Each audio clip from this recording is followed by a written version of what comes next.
What's up, fantasy managers? Welcome back to another episode of the First Pitch Podcast brought to you by PitcherList.com. My name is Jake Crumpler, and I'll be your host for this edition of the pod. You can follow me on socials at Jake Crumpler and can find all of my work at CrumplerBaseball.com. Let's dive into everything baseball related from Tuesday, June 9th. We'll start it off, as always, with the transactions, injuries, news, and notes from around the league, kicking things off with the bad news as starting pitcher Jameson Taillon was placed on the 15-day IL with a hamstring strain. Taillon is expected to be sidelined beyond the All-Star break, so this is clearly a significant hamstring strain for Taillon. With him out of the rotation, Javier Assad should shift from the bullpen to the rotation as a traditional starter moving forward. In a corresponding move, reliever Ethan Roberts was recalled from the minors. Next, reliever Cooper Criswell was placed on the 15-day IL with a shoulder strain, and reliever Nick Davila was recalled from the minors by the Mariners. Next, outfielder Lamont Wade Jr. was placed on the 10-day IL with a hamstring strain. He had just started making a name for himself with the Astros, but he'll head to the IL with a leg injury. Outfielder Joey Loperfido was recalled from the minors in a corresponding move and will be on the strong side of a left field platoon with Bryce Matthews in Houston.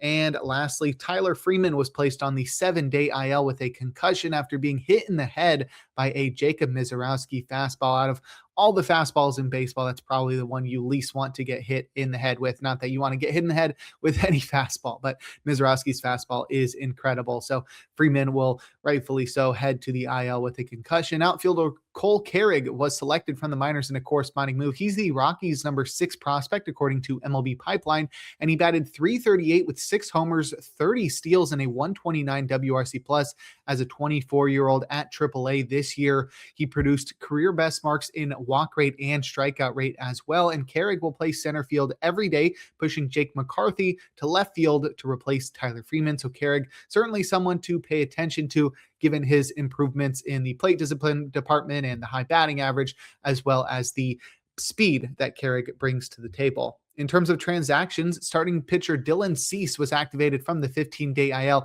after missing the minimum time with a hamstring strain. He started versus the Phillies, tossing 6 innings, allowing 3 hits and 1 earned run, walking 1 while fanning 11, inducing 29 whiffs with 42% CSW across 93 pitches, and Cease earned the golden goal in his return to the majors, leading baseball with 29 whiffs for the Gallows Pole and earning the King Cole by leading baseball with 42% CSW.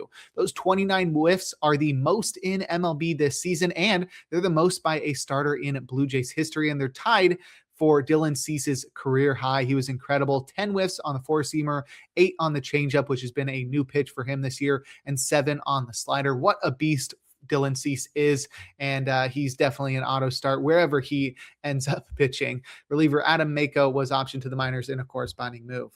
Next, outfielder Nathan Church was activated from the 10-day IL after missing a couple weeks with the shoulder strain. Outfielder Victor Scott II was optioned to the minors in a corresponding move. So the outfield alignment for the Cardinals will be Lars Nootbaar in left field, Nathan Church in center, and Jordan Walker in right field, with Nelson Velasquez and Brian Torres seeing time in the outfield as well. Next, catcher Francisco Alvarez was activated from the 10-day IL after missing just 4 weeks following surgery to repair a torn meniscus. Alvarez was expected to miss 6 to 8 weeks, so it's very impressive and, a little bit concerning that he missed just 4 weeks. Alvarez will be the everyday catcher for the Mets, pushing Luis Torrens to the bench and sending catcher Hayden Sanger to the minors in a corresponding move. Next, outfielder Luis Lara signed a 7-year, $31 million extension with the Brewers. It comes with club options for 2033, 34, and 35. So 3 years of club options for Luis Lara on his 7-year, $31 million extension with the Brewers. He is a 21-year-old who has reached AAA this year. The deal also can max out at $79 million if all of the options and the bonuses are activated. So there's definitely potential for more earnings for Lara. Like I said, $31 million guaranteed, but potential for $79 million from Luis Lara. As a 21-year-old at AAA this year, he's taken his game to another level, batting .338 with 7 homers, 18 steals, a 155 WRC plus, and more walks than strikeouts. So very impressive impressive at AAA from Luis Lara, who is the Brewers' number 5 prospect, according to MLB Pipeline. But just like Cooper Pratt, who signed an extension earlier this year, Lara is not guaranteed to make the roster anytime soon. Yes, he's tearing up AAA, but the Brewers have a very solid outfield consisting of Jackson Chourio, Garrett Mitchell, and Sal Frelick, with Blake Perkins on the bench. So, plenty of opportunities in the outfield. There's plenty of good, solid major leaguers in the outfield right now. So the Brewers aren't, or they don't have an urgent need for Lara. So despite how good he's been, despite the extension, he won't be up right away. However, that does sort of lay the groundwork for him to at least be up to start next year, or to be up as soon as the Brewers deem him ready. They're not going to hold him back for playing time reasons because they have him locked in to this extension. So a little bit exciting there for Luis Lara with the extension. Next, starting pitcher David Sandlin was optioned to the minors by the White Sox after he struggled in 2 starts following an impressive debut. Starting pitcher Joe Rock was recalled for the minors in a corresponding move. He was acquired via trade from the Rays in May, and he struck out 31% of the batters he faced in 4 starts after his trade from the Rays to the White Sox. And Rock is expected to make his White Sox debut on Saturday versus the Dodgers, but the White Sox haven't announced a starter today versus the Braves, so maybe Rock makes his White Sox debut today. Certainly someone to keep an eye on, but definitely not starting him versus the Braves or Dodgers.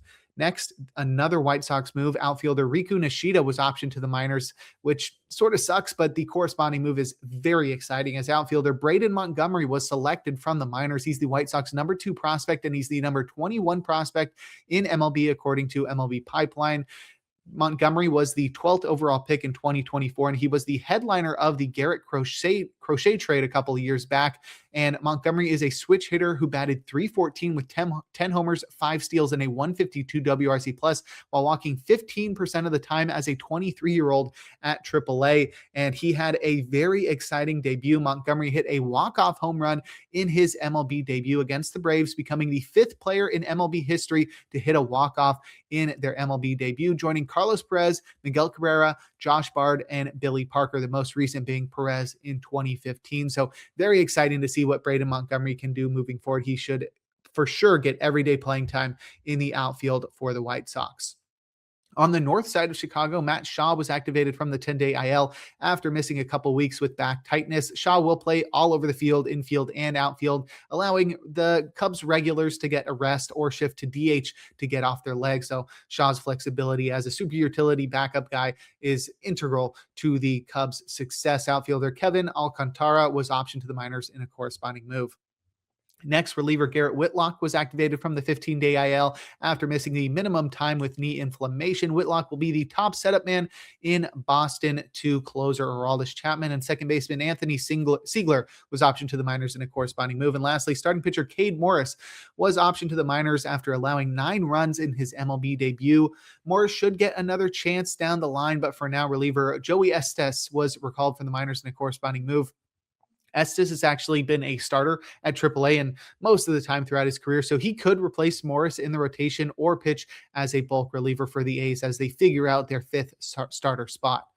And in terms of news, starting pitcher Jack Kohanowitz will undergo Tommy John surgery and miss the remainder of the season. He was just placed on the IL with elbow inflammation, but an MRI revealed a torn UCL. So Kohanowitz will miss the rest of this season and most of, if not all, of the 2027 season. It's a big blow to the always pitching hungry Angels. And lastly, starting pitcher Jake Bennett is expected to be recalled from the minors to start in Tampa Bay for the Red Sox today. Now we can take a look at our notable performances from Tuesday, a day in which we had a full slate of 15 games. We'll start it off with our hitters, leading off with first baseman Matt Olson, who did all he could, but the Braves lost to the White Sox. He went 2 for 4 with 2 runs, 2 home runs, 3 runs batted in, and a walk for good measure. Was his he's up to 19 home runs on the year now. The first one went 411 feet at 103 miles per hour, and the second one 402 feet at 103 miles per hour. Olson is atop the leaderboards this year. He's tied for second in baseball in doubles with 19. He's also third in baseball with 50 runs batted in and 49 runs. He's fourth in MLB with a 561 slugging percentage, and he's tied for fourth in MLB with his 19 home runs. So an incredible season thus far for Matt Olson. Next, catcher Dylan Dingler continues his hot month as he helped the Tigers to win against the Twins, going 4 for 5 with 3 runs, a double, 2 home runs, and 4 runs batted in. He's up to 16 homers on the year now. The first one went 382 feet at 100 miles per hour, and the second one went 367 feet at 97 miles per hour. Dingler leads American League catchers with his 16 home runs, and he trails just Hunter Goodman among MLB catchers, he's up to 18 home runs on the year now. Goodman is. Dingler is also tied for the MLB lead in home runs in June with 5. And yeah, you guessed it, the other guy with 5 is Hunter Goodman. So we got a pair of catchers going off in the month of June. And lastly, outfielder Jack Caglione helped the Royals to win, going 3 for 3 with 2 runs, 2 home runs, 3 runs batted in, a walk, and a steal to complete the combo meal. Big day for Caglione. He's up to 8 homers and 3 steals on the season. His first homer went 421 feet at 108 miles per hour, and the second one went 431 feet at 105 miles per hour. Caglione has had much better batted ball luck this year than he did last year when he had a sub 200 BABIP, but he's still struggling to parlay his immense power into elite offensive production. A 780 OPS is solid. He's at a 116 WRC plus. It's above league average, but he's not showing the immense upside that we expected from him, mostly due to a failure to make enough contact, as Caglione is striking out nearly 30% of the time. Luckily, since the beginning of May, he's gotten his K rate down to 26% without affecting his impressive elite batted ball quality. And it's going to be hard for me to ever be out on Caglione because of how impressive his StatCast metrics are. He's got a 100th percentile 60% hard hit rate, so the best hard hit rate in baseball, a 98th percentile 116 mile per hour max exit velocity. He's got a 96th percentile 94 mile per hour average exit velocity, a 95th percentile 76.7 mile per hour average bat speed, and a 91st percentile 15% barrel rate. A lot of those stats are measuring the same thing. They're all reporting the same thing, but just the fact that he's in the top 10% in all those stats is super impressive and suggests that he will continue to be one of the best power producers in baseball. That hasn't really manifested yet, but I would expect that to increase, especially as the weather heats up in the now homer-friendly Kauffman Stadium. And I could see Caglione going on a tear the rest of the season and eclipsing 30 homers by year's end. The power is just so elite. All he has to do is make enough contact to tap into it. But if you'd like a breakdown of other notable hitting performances from Tuesday, check out the daily Batters Box article over on PitcherList.com. Now we'll head to the mound and check out some notable starting pitching performances, opening with Slade Cecconi, who did all he could, but the Guardians lost to the Yankees. He went 5 innings, allowing 6 hits and 2 earned runs, walking 2 while fanning 7. He induced 12 whiffs with 28% CSW across 87 pitches. And the opponent makes this a bit more impressive, bit more of an impressive start than it actually is for Cecconi. But that being said, Cecconi hasn't had much to cheer about this year with an ERA that was over 5 before this start. This wasn't a case of good batted ball luck for Cecconi either. Yeah, he was lucky to strand 8 base runners for just 2 runs and was fortunate to produce a 50% put away rate in 2 strike counts after being around 35% all year. But he did make a clear change here, relying on his cutter at 89 miles per hour as his primary pitch, and it led to success that we haven't really seen from him that often. The cutter is clearly Cecconi's best pitch, and it continued that trend here, inducing 6 whiffs with 35% CSW. However, the cutter did serve up the homer that accounted for both runs against him, and Cecconi didn't really have a clear intent with it, just throwing it all over the zone. That's sort of how all of his pitches were, and I honestly don't think it's enough for us to start trusting Cecconi. I know he had a great run last year, and he's shown glimpses this year, but it just doesn't seem like he's got command of his whole arsenal. It's also not an overwhelming arsenal that suggests that without the best command, he can still succeed. However, it is worth paying attention to see if the cutter emphasis and the corresponding results that we saw here, if those stick in Milwaukee next, then maybe we start to lean into Cecconi as a potential streamer moving forward. And lastly, we have Dustin May, who helped the Cardinals to win in Queens, tossing 6 shutout innings, allowing 4 hits and 1 walk while striking out 6. He induced 10 whiffs with 31% CSW across 101 pitches. And I've been banging the drum for May recently as he erased 2 terrible starts to open the season with a run of ground balls and weak contact, producing decent ratios. But the strikeouts were missing, but they started to appear in May. Is there any correlation between that and Dustin May's name? But regardless of that silly joke, May's success has only continued, supporting an approach that already gave him a solid floor.